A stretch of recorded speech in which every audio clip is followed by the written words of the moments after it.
ముగ్గురు బ్యాంక్ ఆఫీసర్స్ని కూడా అరెస్ట్ చేయడం జరిగింది. ఒకరు Shubham Kumar Jha, deputy manager RBL bank Bengaluru. రెండో అతను Haroon Rashid, assistant vice president Axis bank Bengaluru. Tata Srinivasarao, sales manager Kotak Mahindra bank.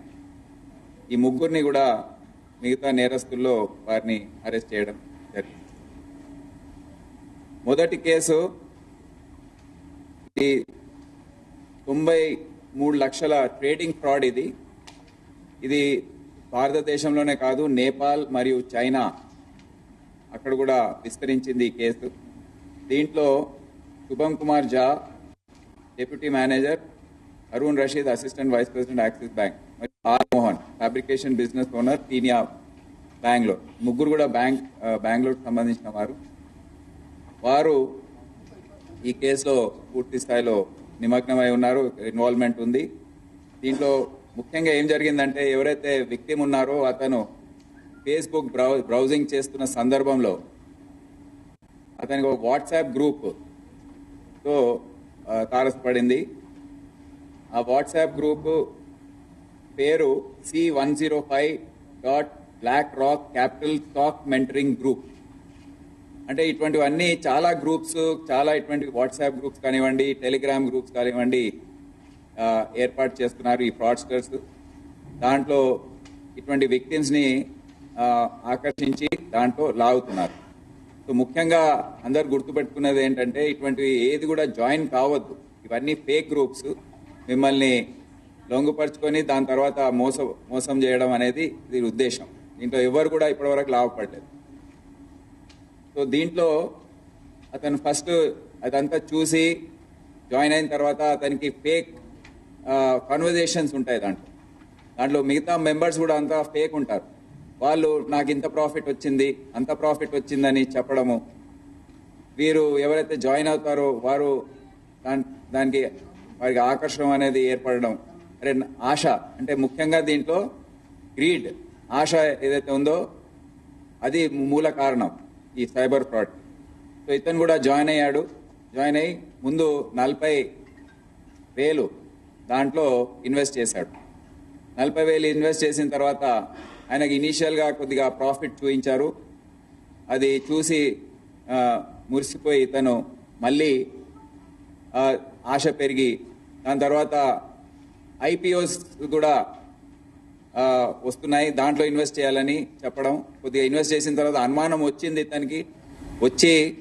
కానీ ఆ సందర్భంలో నువ్వు ఇప్పుడు విత్డ్రా చేయడానికి లేదు, ఇంకా ఇంత మినిమం అమౌంట్ ఇంత అవుతే కానీ నువ్వు విత్డ్రా చేసుకోలేవని బెదిరించడము, ఒక విధంగా అతన్ని ఫిక్స్ చేయడం దాంట్లో.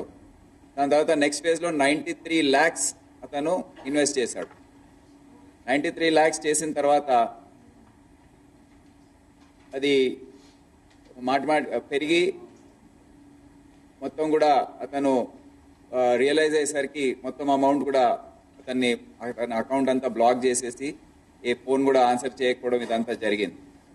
సో దీంట్లో ముఖ్యంగా నోటీస్ చేసేది ఏంటంటే, ఈ శుభం కుమార్ ఝా, హరూన్ రషీద్ అండ్ ఆర్ మోహన్ వీళ్ళందరూ కూడా బ్యాంక్ ఆఫీషియల్స్ అవుతూ వీళ్ళు వందలాది మ్యూల్ బ్యాంక్ అకౌంట్స్ ఓపెన్ చేయించారు ఈ మొత్తం కేసులో. బ్యాంకింగ్ సిస్టంలో ఉన్న లోపాల గురించి వీళ్ళందరికీ చాలా బాగా తెలుసు. సో అవన్నీ కూడా వాడుకొని జీమెయిల్ ఐడీస్ కానివ్వండి, ఫేక్ ఐడెంటిటీస్ వాడుతూ ఇవన్నీ కూడా మ్యూల్ అకౌంట్స్ ఓపెన్ చేయించి బంధన్ బ్యాంక్లో ఒకటి మెసర్స్ మాహీ టెక్ సొల్యూషన్స్ అనేది ఒక అకౌంట్ ఓపెన్ చేయించారు ఫేక్ అడ్రస్ వాడుతూ. And login credentials were shared with cyber fraudsters via Telegram. And ఈ 93 lakhsలో 38 lakhs ఈ అకౌంట్ నుంచి వాళ్ళు డైవర్ట్ చేయించారు. ఇది చాలా ముఖ్యమైన అంశం. బ్యాంక్ ఆఫీషియల్స్ కుమ్మక్కైతే ఈ విధంగా అవుతుందని మనం అందరం కూడా గుర్తించాలి. సో వీరు పూర్తి స్థాయిలో దాంట్లో ఇన్వాల్వ్ ఉన్నారు. ఈ విధంగా ఈ కేసు మనం చూస్తే దాదాపు 23 కోట్ల రూపాయల ఫ్రాడ్ వీళ్ళు దేశవ్యాప్తంగా చేశారు. అండ్ చాలా అకౌంట్స్ దేశవ్యాప్తంగా ఓపెన్ చేయించారు. సో వీరందరినీ కూడా 20 కేసుల్లో అరెస్ట్ చేయడం జరిగింది. దీంట్లో ఇన్స్పెక్టర్ సీతారాములు ఆయన టీం మొత్తం కూడా ఎస్ఐస్ పీసీస్ చాలా రోజులు బెంగళూరు పరిసర ప్రాంతాల్లో తిరిగి రెడ్ హ్యాండెడ్గా వీళ్ళందరినీ పట్టుకోవడం ఇదంతా జరిగింది. చాలా కష్టపడి పనిచేశారు, వాళ్ళకు మా శుభాకాంక్షలు. రెండవది కూడా ఒక ట్రేడింగ్ ఫ్రాడ్, అది కూడా 2.06 crore దీంట్లో పోగొట్టుకున్నాడు విక్టిమ్. అనీషా యాప్ అని ఒక ఫేక్ ట్రేడింగ్ యాప్ ఉంది. దాంట్లోకి ఇతను ఒక వాట్సాప్ గ్రూప్ VIP-H8-5 అనేది వాట్సాప్ గ్రూప్లో ఇతను జాయిన్ అయ్యాడు. జాయిన్ అయ్యి దాని తర్వాత వాళ్ళందరూ వాట్సాప్ గ్రూప్లో ఇదే విధంగా మేము చాలా లాభాలు సంపాదిస్తున్నాము, ప్రాఫిట్ వచ్చింది ఇదంతా ఇన్వెస్ట్ చేయడంతో అని చెప్పడం, ఇతని మళ్ళీ అతని ఆశ దాంట్లో రావడం, నేను కూడా సంపాదిస్తానని అతను కూడా దీంట్లో జాయిన్ అయ్యి ముందు 5 lakhs ఇన్వెస్ట్ చేశాడు. అదేవిధంగా ప్రాఫిట్ చూపించి అదంతా చేసి దాని తర్వాత 27.5 lakhs ఇన్వెస్ట్ చేశాడు. మళ్ళీ ప్రెషర్ చేయడము, నువ్వు విత్డ్రా చేసుకోవడానికి వీల్లేదు అని చెప్పడము, అతను ఇంకా రియలైజ్ కాకపోవడం, మళ్ళీ 1.62 crores వరకు వెళ్ళాడు. ఫిక్స్డ్ డిపాజిట్స్ అన్ని బ్రేక్ చేసుకుంటూ అతను ఇన్వెస్ట్ చేసుకుంటూ వెళ్ళాడు. ఫైనల్గా చూస్తే 2.06 crores 2 కోట్ల పైన పోగొట్టుకున్న తర్వాత అతను రియలైజ్ అయ్యి అంతా ఏం చేయాలనే పరిస్థితుల్లో అప్పుడు అతని అకౌంట్ వాళ్ళకు కూడా తెలిసి వచ్చింది, ఫ్రాడ్స్టర్స్కి ఇతను ఇప్పుడు గుర్తించాడని అతని అకౌంట్ బ్లాక్ చేసేసి అదంతా పూర్తిగా మూసేశారు. అతను వచ్చి కంప్లైంట్ చేయడం, దీనికి మొత్తం ఇన్వెస్టిగేషన్ టేకప్ చేయడం అనేది జరిగింది. దీంట్లో ముఖ్యంగా మాగంటి జయకిరణ్ అతను ఒక మ్యూల్ అకౌంట్ కోటక్ మహీంద్రా బ్యాంక్లో ఓపెన్ చేశాడు. వీళ్ళందరూ కూడా కమిషన్ 1%, 2%, 5% కమిషన్ పైన పనిచేస్తుంటారు ఈ మ్యూల్ అకౌంట్స్ ఓపెన్ చేయడం. దీంట్లో ముఖ్యంగా బ్యాంక్ ఎంప్లాయీ కోటక్ మహీంద్రాలో పనిచేస్తూ టాటా శ్రీనివాస్ అతని ఇన్ఫ్లుయెన్స్ అంతా వాడుకొని ఈ మ్యూల్ అకౌంట్స్ ఈ వ్యక్తుల్ని తీసుకురావడం, అక్కడ లైసెన్స్ చేయడం. సో ఏ విధంగా ఈ మెసేజెస్ ఉంటాయి అనేది నేను ఒకసారి పబ్లిక్కి చూపించదలుచుకున్నాను. దీంట్లో ఒకసారి చూపిస్తారా?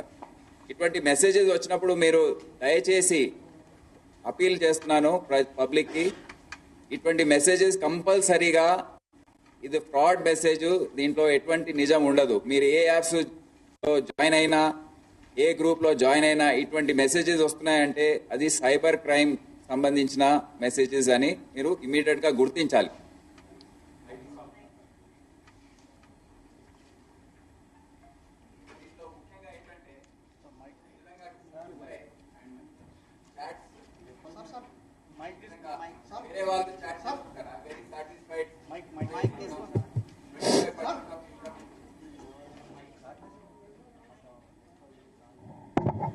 దీంట్లో ఈ విధంగా చాట్స్ వస్తాయి, ఈ విధంగా స్క్రీన్ షాట్స్ వస్తాయి. ఇవన్నీ కూడా ఫ్రాడ్స్టర్సే పెడుతున్నారు, అది మీరు గుర్తించాలి. దీంట్లో ఎవరు కూడా మిమ్మల్ని మభ్యపరిచి లొంగదీసే విధంగా మెసేజెస్ పెట్టేది వాళ్ళు కూడా ఫ్రాడ్స్టర్స్లో ఒక సైబర్ క్రైమ్ చేసే ఎవరైతే ఫ్రాడ్స్టర్స్ ఉన్నారో, క్రిమినల్స్ ఉన్నారో వాళ్ళే ఈ మెసేజెస్ అన్ని ఒక టీం ఉంటుంది అక్కడ, వాళ్ళు అక్కడ కూర్చొని ఇవన్నీ పెడుతుంటారు. మీరేమో ఎవరైతే దాంట్లో జాయిన్ అయ్యారో అమాయకంగా అరే అందరు కూడా బాగా ప్రాఫిట్స్ లభిస్తున్నాయి అని వాళ్ళు ఆకర్షితులై వాళ్ళు కూడా ఇన్వెస్ట్మెంట్ స్టార్ట్ చేస్తారు. ఈ విధంగా ఉంటాయి. ఫస్ట్ ఒక స్క్రీన్ షాట్స్ పెడతారు, ఈ విధంగా ఇంత లాభం వచ్చింది, నేను ఇంత పెట్టాను, లేటెస్ట్ ఇంత పెరిగింది. మళ్ళీ కొంతమంది ఈ విధంగా I'm very satisfied with today's income, 25% is really good. The income of 1.5 crore, I can't imagine. Thanks to the professor for everything. అని వీళ్ళు పెట్టడం, ఇవన్నీ ఫేక్. దయచేసి మేము ఈ సంవత్సరం ఉక్కుపాదం మోపుతున్నాము. మీ సహకారం లేకపోతే పబ్లిక్ ఈ విధంగా కనీస జ్ఞానం లేకుండా దీనికి లొంగిపోతే ఇక ఎవరు ఏం చేయలేరు. దయచేసి ఇది గుర్తించండి. Dear investors, good afternoon. With the market close or peak అని వాళ్ళు ఈ విధంగా. దాని తర్వాత private equity account notification as per securities official గా వచ్చినట్టు, ఇదంతా ఫేక్. సెబీ ఎప్పుడు కూడా ఇటువంటి సర్టిఫికేట్స్ ఇవ్వదు, కానీ వీళ్ళు ఫేక్ ఇట్లా ఈ విధంగా పెడుతుంటారు. అంటే బంధన్ బ్యాంకు బ్రాంచ్ ఈ విధంగా. దెన్ డిపాజిట్ చూడండి, అతను చూపించారు నీకు ఇంత లాభం వచ్చిందని. అతను చూసి అబ్బా నాకు ఇంత వచ్చేసిందని ఫీల్ అవుతాడు. ఇదంతా ఫేక్, ఇదంతా ఏది కూడా ఉండదు అక్కడ. జస్ట్ అతన్ని నీకు ఇంత ప్రాఫిట్ వచ్చిందని చెప్పుకుంటూ వెళ్ళడం అనేది జరుగుతూ ఉంటుంది. దాని తర్వాత ఛానల్ ఇదేంటి, channel 1 channel 2 apparent profits in the app. ఈ విధంగా అపారెంట్ ప్రాఫిట్స్ అంటే మీకు కనబడేటివి. సో ఇవన్నీ కూడా ఫేక్ సెట్ విక్టిమ్స్ లియోడ్ త్రూ ఇవన్నీ ఈ విధంగా జరుగుతూ ఉంటాయి. సో నేను అందరికీ అప్పీల్ చేస్తున్నాను, ఇది చాలా ముఖ్యమైన అంశం. ఇటువంటివి ఏది కూడా మీరు లొంగద్దని కోరుతా ఉన్నాను.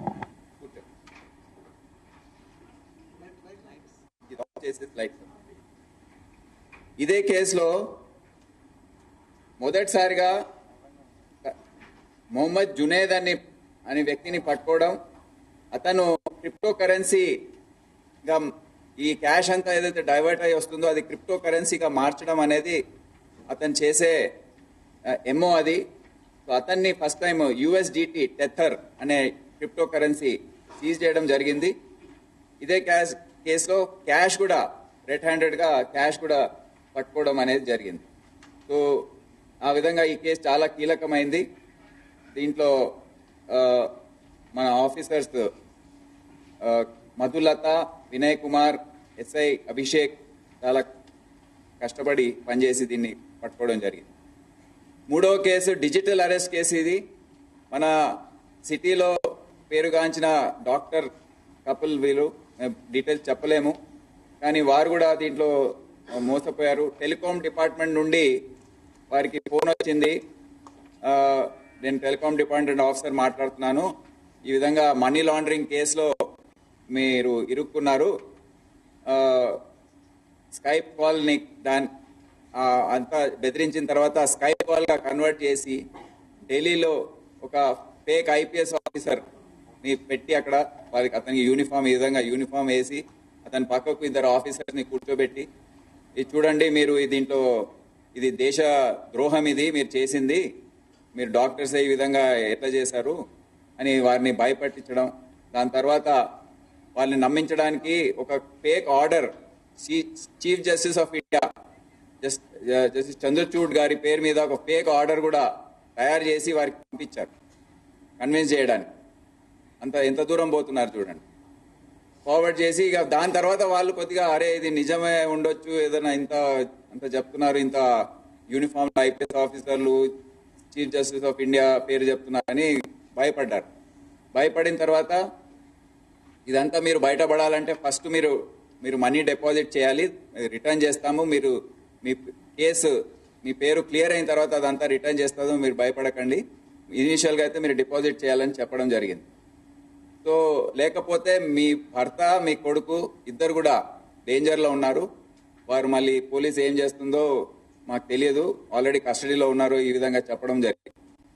దాని తర్వాత ఆమె భయపడి 3 కోట్ల విలువగల FDsని ఆమె ఒక 15 రోజుల పాటు ఆ FDs అన్ని బ్రేక్ చేసి వారికి ట్రాన్స్ఫర్ చేయడం జరిగింది.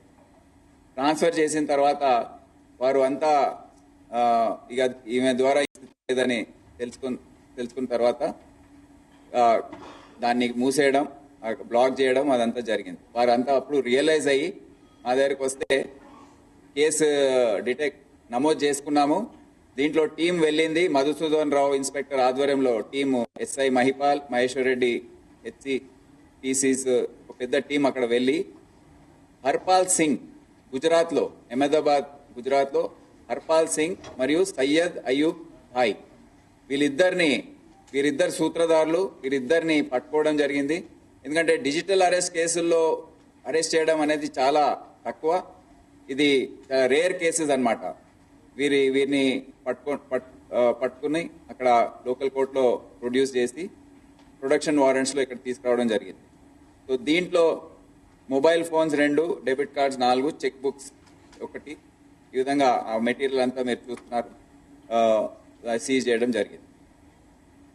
ముఖ్యంగా మనం నోటీస్ చేసేది ఏంటంటే ఇప్పుడు నిన్న మధ్యాహ్నం ఆర్బీఐతో సమన్వయ మీటింగ్ జరిగింది. మేము ఆర్బీఐ వాళ్ళతో ఈ క్వశ్చన్ రేజ్ చేశాము, బ్యాంక్ వారితో మేము సంప్రదిస్తున్నాము. ఎందుకంటే బ్యాంక్స్ పాత్ర లేకపోతే సైబర్ క్రిమినల్స్ ఏమీ చేయలేరు. సో బ్యాంక్స్ టైట్గా ఉంటే ఈ సైబర్ క్రైమ్ని అరికట్టే అవకాశాలు ఉన్నాయి. అందుకనే ఆర్బీఐతో పర్స్యూ చేసి డీసీపీ సైబర్ క్రైమ్ కవిత గారు చాలా రోజుల నుంచి పర్స్యూ చేశారు. చేసిన తర్వాత ఒక మీటింగ్ నిన్న చాలా పెద్ద స్థాయిలో జరిగింది. రీజనల్ డైరెక్టర్ పట్నాయక్ గారు అండ్ అన్ని బ్యాంక్స్ ఆఫీసర్స్ అంటే వాళ్ళ సెంటర్ హెడ్స్ ఎవరైతే ఉన్నారో అందరు అటెండ్ చేశారు. చేసిన తర్వాత మేము చాలా విస్తృతంగా వారికి ఎక్స్ప్లెయిన్ చేయడం జరిగింది, ఏ విధంగా ఈ ల్యాబ్సెస్ జరుగుతున్నాయి, మనం ఏ విధంగా సమన్వయపరుచుకొని ముందుకు వెళ్ళాలని డిస్కస్ చేశాము. ఒక కమిటీ ఏర్పాటు చేశారు మా డీసీపీ సైబర్ క్రైమ్ ఆధ్వర్యంలో. కొంతమంది ఏవైతే బ్యాంక్ మంచి ప్రాక్టీసెస్ అమలు పరుస్తున్నారో HDFC వాళ్ళందరినీ కూడా దాంట్లో పెట్టి సిస్టమ్స్ ఏ విధంగా ఇంప్రూవ్ చేయాలనేది ఒక కమిటీ ఏర్పాటు చేసి తొందరలో రిపోర్ట్ తెప్పించుకొని వారు అమలు చేస్తారు. ముఖ్యంగా ఎక్కడ లోపాలు జరుగుతున్నాయంటే అది పెట్టండి, ఇది ఒకసారి నేను ఎక్స్ప్లెయిన్ చేస్తాను. ఎందుకంటే మీరందరూ కూడా వాచ్ చేస్తున్న పబ్లిక్ ని దయచేసి కొద్దిగా అవగాహన పెంచాలని నేను కోరుతున్నాను. ఈ ఫేక్ అకౌంట్స్ ఏవైతే ఉన్నాయో ఏ విధంగా ఓపెన్ అవుతున్నాయో అనేది మనం గుర్తించాలి. ఇప్పుడు నేను వెళ్ళి ఒక అకౌంట్ ఓపెన్ చేయాలంటే అంత ఈజీయా? ఎంత తిప్పుతారు? అసలు ఇంత కష్టమా అని అనిపిస్తుంది. కానీ వీళ్ళందరూ ఇటువంటి అకౌంట్స్ ఇంత ఈజీగా ఎట్లా ఓపెన్ చేస్తున్నారని నిన్న కూడా అడగడం జరిగింది. సో కొన్ని లోపాలు ఉన్నాయి బ్యాంకింగ్ సిస్టంలో. దాంట్లో ఏంటంటే ఇప్పుడు కీ డాక్యుమెంట్స్ వెరిఫికేషన్ జరగాలి. ముఖ్యంగా పర్సనల్ దానికి పాన్ కార్డు, ఆధార్ కార్డు, ఏదన్నా కంపెనీ పరంగా చేస్తే GST లేకపోతే ఉద్యోగ్ ఆధార్ అని ఉంటుంది, ఇది లేబర్ వాళ్ళ డిపార్ట్మెంట్ లైసెన్స్. ఇవన్నీ కూడా ప్రాపర్గా వెరిఫై చేసుకునే అవసరం ఉంటుంది. కానీ అక్కడ ఏం జరుగుతుందంటే ఇవి డాక్యుమెంట్స్ రిమోట్గా వెరిఫై చేయడం, ఎవరైనా ఫేక్ పెట్టేసినా దాన్ని ఏ విధంగా కూడా ఫిజికల్ వెరిఫికేషన్ లేకుండా కూడా అది యాక్సెప్ట్ చేసి వాడుకోవడం, ఈ విధంగా misverifying the fake PAN, Aadhaar images, అంటే ఇవి సరిగా వెరిఫికేషన్ లేకుండా ఇవన్నీ కూడా. ఎందుకంటే ఇటువంటి ఓపెన్ చేయాలంటే సేవింగ్ బ్యాంక్ అకౌంట్ ఉన్న వాళ్ళే, ప్రొప్రైటర్ ఎవరైతే ఉన్నారో వాళ్ళు స్పాన్సర్ చేస్తేనే ఓపెన్ చేయొచ్చు. కానీ అవి ఏవి కూడా లేకుండా ఇండివిజువల్స్ కాకుండా కంపెనీస్ ఇవన్నీ ఓపెన్ చేయాలంటే ఎటువంటి వెరిఫికేషన్ లేకుండా చేస్తున్నారు. రెండవది ఇనిషియల్ ఫండింగ్ చెక్ ఏదైతే ఉందో అది చెక్ బౌన్స్ అయినా, అంటే చెక్ కొన్ని సేపటి బౌన్స్ అయిపోతుంది, అయినా అకౌంట్ అయితే ఓపెన్ అయిపోతుంది. యూజువలీ సేవింగ్స్ బ్యాంక్ ఉన్న వాళ్ళ దగ్గర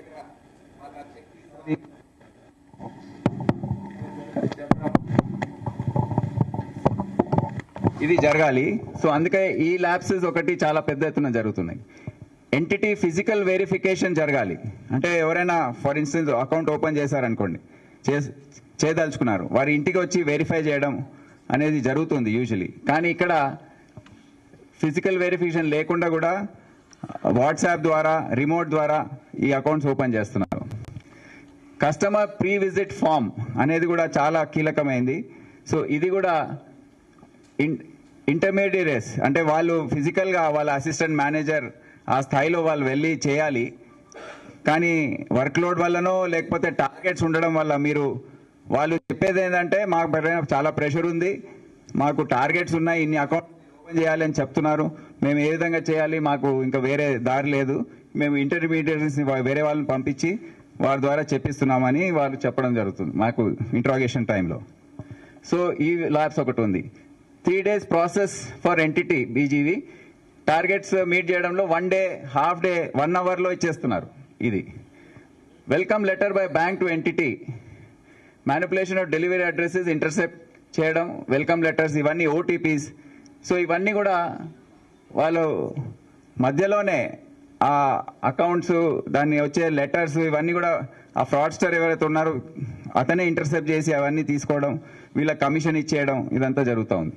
సో దీనివల్ల ఏమవుతుందంటే ఈ కరెంట్ అకౌంట్స్ చాలా ఓపెన్ అయిపోతున్నాయి. దీని ద్వారా ఏమవుతుందంటే mule account operation process start అయిపోతుంది. సో ఈ అకౌంట్లో fraudster collect credential and SMS linked mobile, అతనికి అంతా తెలుసు కనుక ఈ అకౌంట్ ఎవరిదైతే ఉందో ఆ ఫ్రాడ్స్ వీళ్ళు ఇమీడియట్గా కమిషన్ ఇచ్చేసి 1-2% ఇచ్చేసి ఈ మొత్తం క్రెడెన్షియల్స్ అన్నీ, అంటే మనకు ఓటీపీ వస్తుంది చూడండి, అది చాలా కీలకం. ఆ ఓటీపీ అతని కస్టడీలో తీసేసుకుంటున్నాడు. సో అందుకే ఇన్ని మొబైల్స్ కూడా మనం సీజ్ చేసాం. ఆ ఓటీపీస్ అన్ని వాళ్ళకు రావడం. Then account is link to cyber crime channels. ఒకసారి వాళ్ళ అకౌంట్లో వచ్చేస్తే వాళ్ళ చేతుల్లో వచ్చేసిన తర్వాత ఇవన్నీ కూడా చాలా సులభం అవుతుంది. ఇక anyway they are into that chain ఏదైతే ఉందో ఫ్రాడ్స్టర్స్ది, దాంట్లో వెళ్ళిపోతారు. Victims deposit money into these mule accounts. అంటే మనం ఏవైతే విక్టిమ్స్ని మనం చూసామో వాళ్ళు ట్రాన్స్ఫర్ చేసినప్పుడు ఈ మ్యూల్ అకౌంట్స్లోకి ట్రాన్స్ఫర్ చేస్తుంటారు. ఎందుకంటే వాళ్ళకి అకౌంట్ నంబర్స్ ఇవన్నీ ఇస్తారు. ఓటీపీస్ కూడా వీళ్ళకే వెళ్తాయి. సో ఓటీపీస్ పెట్టేసి ఇమీడియట్గా విత్డ్రా చేసేయడం అనేది జరుగుతుంది. ఇక్కడ ఇంకోటి ఏంటంటే బ్యాంకర్స్ పెద్ద పెద్ద అమౌంట్స్ వాళ్ళకి రూల్స్ ఉన్నాయి, కానీ పెద్ద పెద్ద అమౌంట్స్ కూడా వాళ్ళు ట్రాన్స్ఫర్ చేసేస్తున్నారు.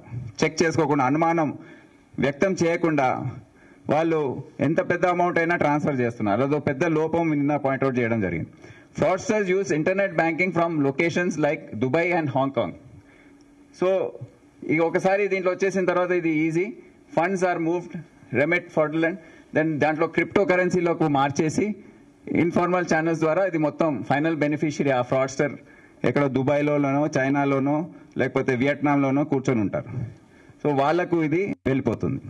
సో ఈ విధంగా బ్యాంక్ సిస్టమ్ ఏదైతే ఉందో దాన్ని పూర్తి స్థాయిలో అండర్మైన్ చేసేసి దాన్ని నిర్వీర్యం చేసి ఈ విధంగా అకౌంట్స్ ఓపెన్ చేసి మొత్తం సైబర్ క్రైమ్ అనేది జరుగుతూ ఉంది. పెద్ద ఎత్తున ఇది జరుగుతుంది కనుక బ్యాంక్ ఆఫీసర్స్ చాలా కీలకంగా వ్యవహరించే అవసరం ఉంది. సో నిన్న జరిగిన మీటింగ్లో 2-3 ఇంకా వేరే విషయాలు ఏంటంటే, ఈ కోర్ట్ ఆర్డర్స్ వచ్చిన తర్వాత కూడా కోర్ట్ రిఫండ్స్ ఒకటి చాలా డిలే అవుతున్నాయి. ఏదైతే మేము ఫ్రీజ్ చేయగలుగుతున్నాం అమౌంట్స్, అవన్నీ కూడా చాలా సమయం పడుతుంది. ప్రాసెస్ ఇంకా తొందర చేయాలని వాళ్ళ సమస్యలు వాళ్ళు చెప్పారు. మా డిపార్ట్మెంట్లో కూడా కొంతమంది నేరస్తులు ఉంటారు, మళ్ళీ వాళ్ళని కూడా మేము అదుపు చేస్తామని చెప్పడం జరిగింది. అదే కాకుండా స్టాండర్డైజ్ డేటా ఫార్మాట్, ఇటువంటివి కొన్ని ప్రొసీజరల్ ప్రాబ్లమ్స్ ఉన్నాయి. మాకు ఇన్వెస్టిగేషన్లో కష్టమవుతుందని వాళ్ళకి చెప్పడం జరిగింది. వారు కూడా స్పందించి ఇవన్నీ కూడా సవరిస్తామని వాళ్ళు చెప్పడం జరిగింది. సో ఈరోజు మేము ఏం డిసైడ్ చేశామంటే, ఈ వచ్చే 2025లో ప్రజల్ని కాపాడాలంటే ఈ సైబర్ క్రైమ్ నుండి అవేర్నెస్ చాలా చాలా ముఖ్యం, ఎడ్యుకేషన్ చాలా చాలా ముఖ్యం. ఎన్నిసార్లు చెప్పినా వీళ్ళు ఎవరైతే పోగొట్టుకుంటున్నారో ఈ డబ్బంతా ఈ పెద్ద పెద్ద మొత్తంలో, వారు అందరు కూడా చాలా హైలీ ఎడ్యుకేటెడ్, హైలీ ప్రొఫెషనల్, చాలా సక్సెస్ఫుల్ వాళ్ళ కెరియర్స్లో. అయినా ఇటువంటి సిచ్యువేషన్లో వాళ్ళు ఎందుకో మాయ మాటలకి వాళ్ళు లొంగిపోయి భయపడి, అంటే సమాజానికి అంత ఎక్స్పోజర్ లేని పరిస్థితుల్లో వారు ఈ విధంగా వ్యవహరిస్తున్నారు. అయినా దీన్ని ఇంకా మేము ఒక ఉదాహరణగా తీసుకొని అన్ని సెక్షన్స్ ఆఫ్ సొసైటీలో ఈ అవేర్నెస్ క్యాంప్ చూసాము. 13 సంవత్సరాల నుండి 86 సంవత్సరాల వరకు విక్టిమ్స్ ఉన్నారు. It is ranging from 13-year-olds to 86-year-old. So ఎవరిని కూడా వీళ్ళు వదలట్లేదు. అది చాలా ముఖ్యమైన అంశం. దాదాపు 3,500 కోట్లు గత సంవత్సరం మన రాష్ట్రంలో 14% వరకే రికవరీ అయింది. సో డిటెక్షన్ అయింది. అండ్ ఎందుకంటే ప్రాపర్టీ కేసెస్లో రికవరీ అనేది మనం గోల్డ్, క్యాష్ చూపించే పరిస్థితి ఉంటుంది. కానీ సైబర్ క్రైమ్లో నేరస్తులను పట్టుకున్న తర్వాత కూడా మనీ రికవరీ అనేది చాలా కష్టం. సో అందుకే విక్టిమ్స్ని సాటిస్ఫై చేయడం అనేది ఈ క్రైమ్లో కొద్దిగా కష్టమైన పని. అందుకే అవేర్నెస్ క్యాంపెయిన్ ద్వారా దీన్ని ఆపే అవకాశాలు ఉన్నాయి. బ్యాంక్ వ్యవస్థ ఏదైతే ఉందో వారి కోఆపరేషన్, కోఆర్డినేషన్ ద్వారా ఇది కంట్రోల్ చేసే అవకాశం ఉంది. ఇంకా వేరే ఏజెన్సీ స్టేక్ హోల్డర్స్ ఉన్నారు. ఇప్పుడు లేబర్ లైసెన్స్ ఇచ్చేవాళ్ళు, లేబర్ డిపార్ట్మెంట్, వారిని ఇన్వాల్వ్ చేస్తే ఇంకా కంట్రోల్ చేసే అవకాశం ఉంటుంది. సో ఇవన్నీ కూడా వచ్చే సంవత్సర కాలంలో మేము చేయదలుచుకున్నాం. సో ఈ సందర్భంగా డీసీపీ సైబర్ క్రైమ్ కవిత, ఏసీపీ సైబర్ క్రైమ్ శివమారుతి, ఆయన మొత్తం టీంని నేను అభినందిస్తున్నాను. వాళ్ళు చాలా కష్టపడి గత సంవత్సరం నుండి ఎంతో మంది నేరస్తుల్ని పట్టుకురావడం, సైబర్ క్రిమినల్స్ ని, ఒక్కొక్క క్రిమినల్ ని పట్టుకోవాలంటే అది ఎంత కష్టసాధ్యమైన పని. అక్కడ గుజరాత్ లో వెళ్లి వాళ్ళని, రాజస్థాన్ వెళ్లి ఆ ఊర్లో వెళ్ళిన తర్వాత వాళ్ళు ఎదుర్కొనే పరిస్థితులు, అక్కడ ఉన్న గ్రామస్తులందరూ వీళ్ళపైన దాడి చేయడం, మళ్ళీ మేము ఇక్కడ నుంచి ఫోన్లు చేసి ఎస్పీలతో ఐజీలతో మాట్లాడి వారికి సహాయం అందించాలని కోరడం, ఇవన్నీ జరుగుతూ ఉన్నాయి. అంత సులభమైన పని కాదు. సో వారిని మళ్ళీ పట్టుకున్న తర్వాత అక్కడ లోకల్ పొలిటీషియన్స్ అంతా హెల్ప్ చేయడము, సపోర్ట్ చేయడం, కోర్టులో ప్రొడ్యూస్ చేసిన తర్వాత కూడా ఇక్కడ తీసుకురావడం అనేది చాలా కష్టమైన పని అని మీ అందరికి తెలియజేస్తూ వారిని అభినందిస్తున్నాను. ఇప్పుడు వారికి రివార్డ్స్ కూడా ఇవ్వాలనుకుంటున్నాను.